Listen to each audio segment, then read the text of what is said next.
मार्च 2019 में अनिल अंबानी एरिक्सन मामले में जेल जाने वाले थे क्योंकि तब उनके पास 550 करोड़ का कर्ज चुकाने के लिए पैसे नहीं थे। तब उनके बड़े भाई मुकेश अंबानी ने मदद कर उन्हें जेल जाने से बचाया था। और क्या अब फिर से मुकेश अंबानी अनिल अंबानी को बचा पाएंगे?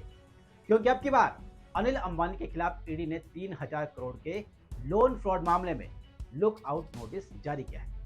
आखिर अनिल अंबानी ने इस बार कौन सा फ्रॉड किया है, वो तो हम इस वीडियो में आपको बताएंगे ही, लेकिन ये भी बताएंगे कि कभी दुनिया के सबसे अमीर छठे नंबर के शख्स रहे अनिल अंबानी की ऐसी नौबत क्यों आई। सवाल ये भी है कि क्या एक बिजनेस टाइकून की ये पतन गाथा है या भारत की सबसे बड़ी लोन धोखाधड़ी में एक और नाम जुड़ गया है।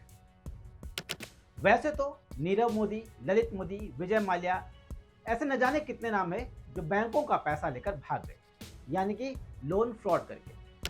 लेकिन अनिल धीरूभाई अंबानी ग्रुप के चेयरमैन अनिल अंबानी ऐसा नहीं कर सकते। अगर वो ऐसा करने की कोशिश भी करते हैं तो उन्हें एयरपोर्ट या बंदरगाह पर पकड़ लिया जाएगा, क्योंकि ईडी ने लुक आउट नोटिस या लुक आउट सर्कुलर, एलओसी जिसे कहते हैं, वो जारी किया है।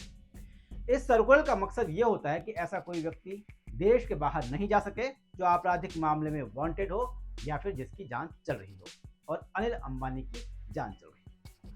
अगर आप इस फ्रॉड की परत दर परत डिटेल्स जानना चाहते हैं तो ऊपर दिए गए आई बटन में लिंक है, उस पर क्लिक करें और पूरा वीडियो देखें कि कौन कौन से फ्रॉड अनिल अंबानी पर लगे हैं, फ्रॉड के आरोप, और कैसे वो इस बार फंस गए हैं और कैसे अनिल अंबानी का इस बार खेल खत्म होने वाला है। या फिर डिस्क्रिप्शन में लिंक दिया गया है, वहां से भी आप अनिल अंबानी के फ्रॉड की पूरी कहानी समझ सकते हैं। तो फिलहाल मोटा मोटा मामला यह है कि ईडी का आरोप है कि 2017 से 2019 के बीच यस बैंक ने अनिल अंबानी के रिलायंस ग्रुप की कंपनियों को करीब 3000 करोड़ के लोन दिए थे। इन पैसों को फर्जी कंपनियों और ग्रुप की अन्य इकाइयों में डाइवर्ट कर दिया गया, शेल कंपनियों के थ्रू। ये कंपनियां एक डायरेक्टर या एक एड्रेस वाले निकली, जिनका वेरिफिकेशन और डॉक्यूमेंटेशन ठीक से नहीं हुआ। और भी बहुत कुछ ऐसे मामले निकले जिससे ये लगता है कि फ्रॉड के लिए जो प्लानिंग की थी वो बहुत ही गहरी थी, बहुत ही सोची समझी हुई थी और सधी हुई थी। लेकिन फिर भी अनिल अंबानी फंस गए, क्योंकि फर्जी बैंक गारंटी भी इन कंपनियों को दी गई थी, जिसमें बैंक अधिकारियों को भी रिश्वत देकर लोन हासिल करने का ईडी को शक है। अच्छा, धोखाधड़ी का यह पहला मामला नहीं है। कुछ टाइम पहले एसबीआई ने अनिल अंबानी की कंपनी रिलायंस कम्युनिकेशन और खुद अनिल अंबानी को फ्रॉड घोषित किया था और कहा था कि आरकॉम ने बैंक से लिए गए 31,580 करोड़ रुपए का दुरुपयोग किया है, जिसमें से 13,667 करोड़ अन्य कंपनियों के लोन चुकाने में इस्तेमाल किए गए हैं, जबकि 12,692 करोड़ रिलायंस ग्रुप की दूसरी कंपनियों में ट्रांसफर कर दिए गए। ये देश के सबसे बड़े बैंकिंग फ्रॉड में से एक माना जा रहा है। जबकि पिछले साल अगस्त 2024 में सेबी ने भी अनिल अंबानी और 24 दूसरी कंपनियों को सिक्योरिटी मार्केट से 5 साल के लिए बैन कर दिया था। इसके अलावा एनसीएलटी में उनके खिलाफ दिवालिया होने की कार्रवाई भी चल रही है। तो अनिल अंबानी हर साल कोई ना कोई ऐसा काम करते हैं जो एक अवैध माना जाता है, या अवैध कह सकते हैं। उनकी कंपनियां भारत ही नहीं बल्कि दूसरे देशों में भी धोखाधड़ी, फंड डाइवर्जन, फर्जी गारंटियों और बड़े पैमाने पर डिफॉल्ट के मामलों में घिरी हुई है। इनकी वजह से वो अर्श से फर्श पर आ चुके हैं।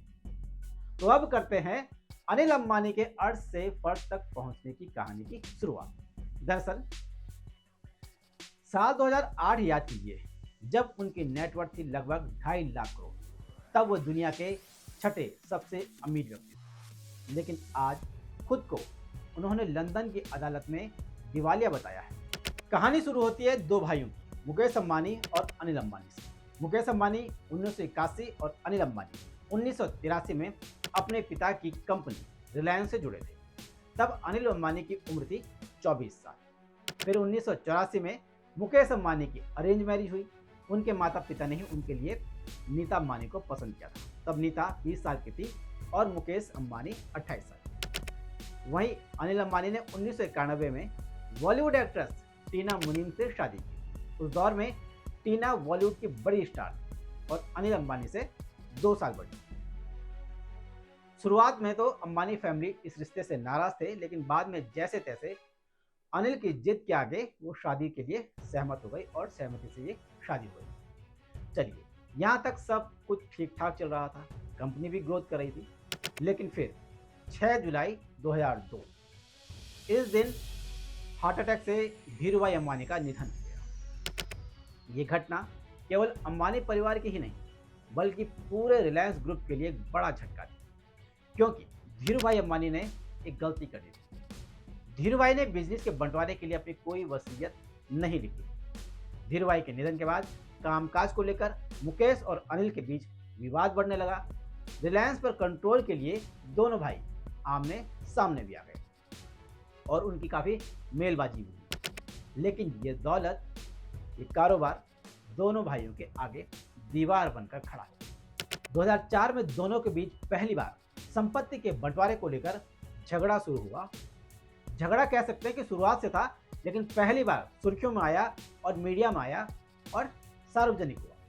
कहते हैं कि अमर सिंह, जो स्वर्गीय हो चुके हैं, क्योंकि वो अनिल अंबानी के गहरे दोस्त थे, तो उनके कहने पर वो समय समय पर संपत्ति के बंटवारे को लेकर लड़ते थे या मांग करते थे। लेकिन सच क्या है, ये तो वही जाने और अनिल अंबानी जाने। खैर, जब मामला बढ़ने लगा तो परेशान होकर उनकी मां कोकिलाबेन अंबानी ने 2005 में रिलायंस समूह का बंटवारा करवाया, जिसमें मुकेश को रिलायंस इंडस्ट्रीज और अनिल अंबानी को रिलायंस अनिल धीरूभाई अंबानी समूह का नियंत्रण मिला। मुकेश को तेल और पेट्रोकेमिकल बिजनेस मिला, जबकि अनिल को टेलीकॉम, पावर और फाइनेंशियल सर्विसेज मिले, जिसमें अगर मोटा मोटा अनुमान लगाया जाए तो अनिल के पास 45 अरब डॉलर और मुकेश अंबानी के पास 49 अरब डॉलर की संपत्ति उनके हिस्से में आई। कह सकते हैं लगभग बराबर बराबर दोनों को मिला। दोनों भाइयों के बीच ये भी करार हुआ कि मुकेश अंबानी ऐसा कोई बिजनेस शुरू नहीं कर सकते जिससे अनिल अंबानी को नुकसान हो, और अनिल अंबानी भी ऐसा कोई बिजनेस नहीं कर सकते। बंटवारे के अगले ही साल 2006 में अनिल अंबानी लक्ष्मी मित्तल और अजीम प्रेम जी के बाद देश के तीसरे बड़े अमीर शख्स बन गए। एक साल बाद बड़े भाई मुकेश अंबानी से अनिल अंबानी की संपत्ति 550 करोड़ रुपए ज्यादा हो गई। 2008 में अनिल अंबानी दुनिया के छठे सबसे अमीर व्यक्ति थे। लेकिन यहां से वक्त बदलना शुरू हुआ। धीरे धीरे मुकेश अंबानी कछुए की चाल से रोज अपनी दौलत बढ़ाते रहे, अपना कारोबार बढ़ाते रहे, और अनिल अंबानी खरगोश की तरह तेजी से जो बढ़े थे वो अब ठंडे पड़ गए थे, शांत हो गए थे और अपनी दौलत धीरे धीरे गंवाने लगे। अब सोचिए और अंदाजा लगाइए कि मुकेश अंबानी ने कैसे ग्रोथ की और अनिल अंबानी का कारोबार कैसे डूबता गया। 2019 में अनिल अंबानी की कंपनी आरकॉम एरिक्सन को पैसा चुकाने में नाकाम रही, तो अदालत ने उन्हें अवमानना का दोषी पाया और जुर्माना भरने या जेल भेजने का आदेश दिया। और तब मुकेश अंबानी ने अनिल अंबानी की मदद कर उनको जेल जाने से बचा लिया। तो अनिल अंबानी जेल जाने से बच गए और उसके बाद उन्होंने मुकेश अंबानी का धन्यवाद भी किया और दोनों के रिश्ते धीरे धीरे ठीक होने लगे। हाल ही की एक रिपोर्ट आई है जिसके अनुसार अनिल अंबानी की कुल संपत्ति 2025 में 4,500 करोड़ रुपए के करीब बताई जा रही है, जबकि फोर्ब्स के अनुसार अप्रैल 2025 तक मुकेश अंबानी की संपत्ति 10 लाख करोड़ रुपए के करीब। अब सोचिए आज क्या नौबत आ गई। अनिल अंबानी अब लोन फ्रॉड में फंस गए। इस कहानी को सुनकर मुझे सचिन तेंदुलकर और विनोद कांबली की कहानी भी याद आ जाती है कि कैसे सचिन से ज़्यादा टैलेंटेड विनोद कांबली अपना करियर नहीं संभाल पाए। कुछ कुछ मुकेश अंबानी और अनिल अंबानी जैसा ही है। खैर, अनिल अंबानी की कहानी महज एक बिजनेस फेलियर की कहानी नहीं है। ये उस आदमी की कहानी है जिसने सफलता की ऊंचाइयों को छुआ और फिर कर्ज, विवाद और कानूनी उलझनों में बुरी तरह उलझ गया। आज ईडी की कार्रवाई, सीबीआई की एफआईआर, सेबी का बैन और एनसीएलटी की कार्रवाई, इन सब ने मिलकर भारत के एक बड़े कारोबारी नाम को मुश्किल दौर में डाल दिया है। अब देखना यह होगा कि अनिल अंबानी इस कानूनी और वित्तीय चक्रव्यूह से कैसे बाहर निकलते हैं। क्या वो एक बार फिर से वापसी करेंगे या ये कहानी अब पूरी हो चुकी है। लेकिन एक बात तो तय है कि अनिल अंबानी की एक गाथा आने वाले समय में कॉर्पोरेट इतिहास में सबसे चौंकाने वाली और सबक देने वाली कहानियों में शुमार होगी। और हर कोई जब भी डूबते हुए कारोबार का जिक्र करेगा तो अनिल अंबानी का नाम जरूर लेगा। नमस्कार।